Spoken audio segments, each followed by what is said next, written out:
नमस्कार, स्वामी प्रसाद किचनमध्ये आपलं मनःपूर्वक स्वागत आहे.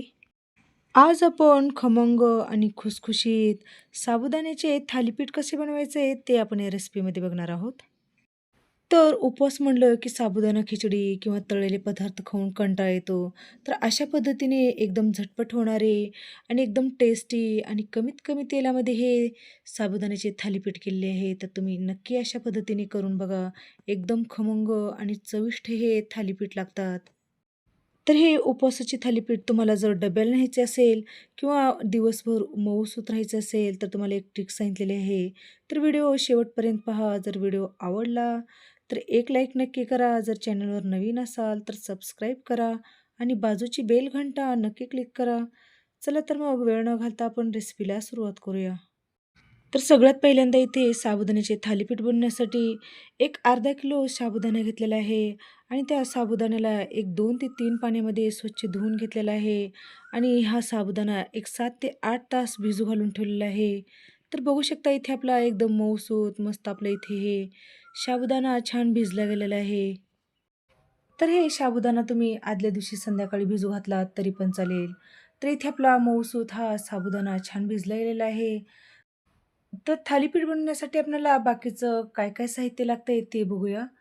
तर इथे शेंगदाणे भाजून छान त्याचं जाडसर कूट करून घेतलेलं आहे. 5 ते 6 इथे हिरवी मिरचीचे तुकडे घेतलेले आहेत. हिरवी मिरचीचं प्रमाण तुम्ही तुमच्या आवडीनुसार तिखट जसं पाहिजे असेल त्यानुसार तुम्ही हिरवी मिरची घेऊ शकता. 1 चमचा जिरे आणि 1 चमचा इथे शिंदोलून घेतलेला आहे. तर इथे थालीपीठ बनवण्यासाठी हिरवी मिरची, जिरे आणि थोडंसं शिंदोलून घालून इथे हे वाटण बनवून घेतलेलं आहे. तर इकडे एक मोठी परात घेतलेली आहे आणि आपण जेवढा साबुदाणा भिजवून घेतला होता, ते साबुदाणा आपल्याला मोठ्या परातीमध्ये घालून घ्यायचा आहे आणि आपल्याला अशा पद्धतीने हा साबुदाणा मोकळा करून घ्यायचा आहे. तर या भिजवून घेतलेल्या साबुदाण्यामध्ये आपल्याला लगेचच जे आपण शिजवून घेतलेले बटाटे आहेत, ते बटाटे आपल्याला खिसणीने खिसून घालायचे आहेत. जर तुम्हाला बटाटे शिजवून घालायचे नसेल, तर तुम्ही या ठिकाणी कच्चाच बटाटा छान स्वच्छ पाण्याने धुवून त्याची सालं काढून अशा पद्धतीने खिसणीने खिसून घातलात, तरी पण त्याची पण थालीपीठ एकदम चवीला छान लागतात. जर तुम्हाला या ठिकाणी साबुदाणा जर भिजल्यानंतर चिकट होत असेल, तर तुम्ही या ठिकाणी साबुदाणा थोडासा गरम करून आणि थंड करून जर भिजू घातलात, तर ते साबुदाणा एकदम व्यवस्थित छान भिजला जातो. तर बघू शकता आपण इथे एक अर्धा किलो साबुदाण्यासाठी एक अर्धा किलो बटाटे छान यामध्ये खिसून घातलेले आहेत. तर बटाटे खिसून घातल्यानंतर आपल्याला यामध्ये जे आपण वाटण बनवून घेतलेलं आहे, ते हिरवी मिरचीचं वाटण आपल्याला यामध्ये घालून घ्यायचं आहे. तर हिरवी मिरचीसोबत तुम्हाला या ठिकाणी लाल मिरची पावडर जी प्लेन असते उपवासाची ते पण यामध्ये घालू शकता. नंतर यामध्ये चवीनुसार शिंदोरी घालून घेतलेलं आहे. तर या ठिकाणी तुम्हाला मीठ जर चालत असेल तर तुम्ही मीठ पण या ठिकाणी वापरू शकता. पण आमच्याकडे शिंदोरीच घालतात. नंतर यामध्ये शेंगदाण्याचं जाडसर कूट घालून घेतलेलं आहे. शेंगदाण्याचं कूट आपल्याला जाडसर ठेवल्यामुळे आपले थालीपीठ छान क्रिस्पी आणि कुरकुरीत होतात म्हणून आपल्याला शेंगदाण्याचं कूट आपल्याला जाडसरच वाटून घालायचं आहे.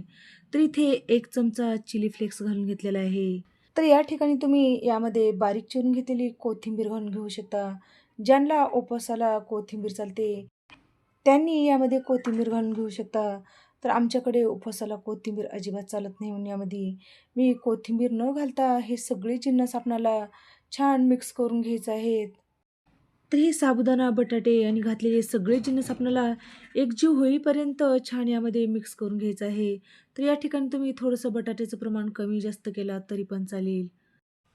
जर आपल्याला हे थालीपीठ थापण्यासाठी एकदम व्यवस्थित हे जर मळत नसेल हे थालीपीठचं मिश्रण, तर या ठिकाणी एखादं 2 चमचे तुम्ही पाण्याचा वापर करून घेऊ शकता. तर इथे मला अजिबात पाण्याचा वापर न करता इथे मी हे थालीपीठाचं मिश्रण मिक्स करून घ्यायचं आहे. तर या ठिकाणी थोडंसं शिंदोलन कमी वाटत आहे म्हणून मी इथे थोडंसं शिंदोलन घालून छान या मिश्रणामध्ये मिक्स करून घेतलेलं आहे. तर बघू शकता आपण इथे जराही पाण्याचा न वापर करता अशा पद्धतीने हे थालीपीठाचं हे मिश्रण छान मळून घेतलेलं आहे किंवा हे पीठ मळून घेतलेलं आहे. तर बघू शकता आपल्या याच्या छान गोळा झालेला आहे. तर या मिश्रणाचे तुम्ही छोटे-छोटे वडे करून घेऊन तुम्ही वडे पण या मिश्रणाचे तळून घेऊ शकता. तर बघू शकता आपण इथे हाताला थोडंसं तेल किंवा पाणी लावून घ्यायचं आहे आणि आपल्याला थालीपीठ बनवण्यासाठी आपल्याला उंडा बनवून घ्यायचा आहे. तर हे थालीपीठ थापण्यासाठी हाताला तेल किंवा पाणी जर लावला तर एकदम व्यवस्थित आपले हे थालीपीठ छान व्यवस्थित थापलं जातं. तर इथे मी हाताला तेल लावून इथे 2 उंडे बनवून घेतलेले आहेत. थालीपीठ थापण्यासाठी इथे एक पोलपाट घेतलेला आहे आणि त्यावरती एक प्लास्टिक घेतलेलं आहे आणि त्याला आपल्याला थोडंसं तेल लावून घ्यायचं आहे. तर हे थालीपीठ थापण्यासाठी तुम्ही या ठिकाणी बटर पेपर किंवा एखादा कॉटनचा कपडा घेऊन तुम्ही हे थालीपीठ थापलात तरी पण चालेल.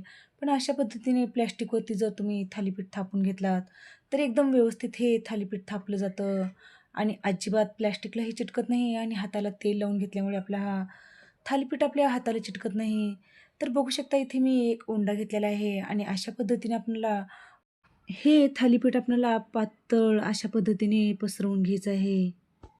तर इथे आपलं मस्त हे साबुदाण्याचं थालीपीठ तयार झालेलं आहे. तर लगेचच आपण हे थालीपीठ भाजण्यासाठी गॅसवरती तवा ठेवलेला आहे. तर हे थालीपीठ भाजण्यासाठी आपल्याला तवा जास्तही गरम करायचा नाही आणि कमीही गरम करायचं नाही. तर मध्यम तवा गरम करून घ्यायचा आहे आणि त्या तव्याला आपल्याला अशा पद्धतीने ब्रशने तेल लावून घ्यायचं आहे. तेल लावून घेऊन आपण जे बनवून घेतलेलं थालीपीठ आहे, ते हातावरती घालून घ्यायचं आहे आणि ते थालीपीठ आपल्याला तव्यावरती घालायचं आहे. जर या ठिकाणी तुम्ही बटर पेपर किंवा कपडा जर घेत असाल, तर तुम्ही ते बटर पेपर आणि कपड्यासहित हे थालीपीठ घालून घेऊ शकता. तर हे थालीपीठ आपल्याला 1 मिनिटभरासाठीच आपल्याला गॅस बारीक करून आपल्याला छान भाजून घ्यायचं आहे. तर बघू शकता 1 मिनिटभरामध्येच आपलं हे थालीपीठ छान वरली साईड सुकली गेलेली आहे आणि आपल्याला हे थालीपीठ पलटवून घ्यायचं आहे. तर अशाच पद्धतीने आपल्याला दोन्ही साईडनी छान खमंग आणि खरपूस आपल्याला हे थालीपीठ छान भाजून घ्यायचं आहे. तर बघू शकता मस्त आपले इथे हे खमंग थालीपीठ भाजले गेलेलं आहे. तर हे भाजून घेतलेलं थालीपीठ आपल्याला प्लेटमध्ये काढून घ्यायचं आहे. तर अशाच पद्धतीने दुसरं पण थालीपीठ छान थापून घ्यायचं आहे. तर ही साबुदाण्याची थालीपीठ बनवत असताना बटाट्याच्या ऐवजी या ठिकाणी तुम्ही खिसून घेतलेला लाल भोपळा किंवा या ठिकाणी रताळं जे असते रताळी खिसून घातलात तरी पण त्याचे पण थालीपीठ एकदम चवीला छान लागतात. तशा पण पद्धतीने तुम्ही थालीपीठ करून घेऊ शकता. तर बघू शकता इथे अशा पद्धतीने मी हे दुसरं पण थालीपीठ छान थापून घेतलेलं आहे. तर हे थालीपीठ तुम्ही एकदम पटकन बनवू शकता. तर बघू शकता फार जास्तही वेळ लागत नाही हे थालीपीठ थापण्यासाठी. तर इथे आपलं दुसरं पण थालीपीठ छान थापून झालेलं आहे. तर इकडे गॅसवरती तवा गरम आहे, तर तव्यावरती आपण हे थालीपीठ घालून घेतलेलं आहे. तर हेही थालीपीठ आपल्याला मंद गॅसवर छान खमंग आणि खरपूस आपल्याला हे थालीपीठ भाजून घ्यायचं आहे.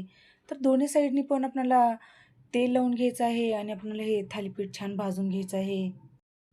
तर या थालीपीठाला तुम्ही तेल लावून घेण्याच्या ऐवजी या ठिकाणी तूप जरी लावून घेतलात तरी पण चालेल. तर बघू शकता आपण अशा पद्धतीने दोन्ही साईडनी छान खमंग आणि खरपूस आपण इथे हे थालीपीठ छान भाजून घेतलेलं आहे. तर हे भाजून घेतलेलं थालीपीठ आपल्याला प्लेटमध्ये काढून घ्यायचं आहे.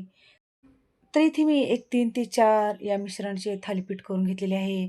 बाकीचे नंतर गरम-गरम हे थालीपीठ चवीला छान लागतात म्हणून कधीही थालीपीठ करत असताना शक्यतो गरम-गरमच करून खा.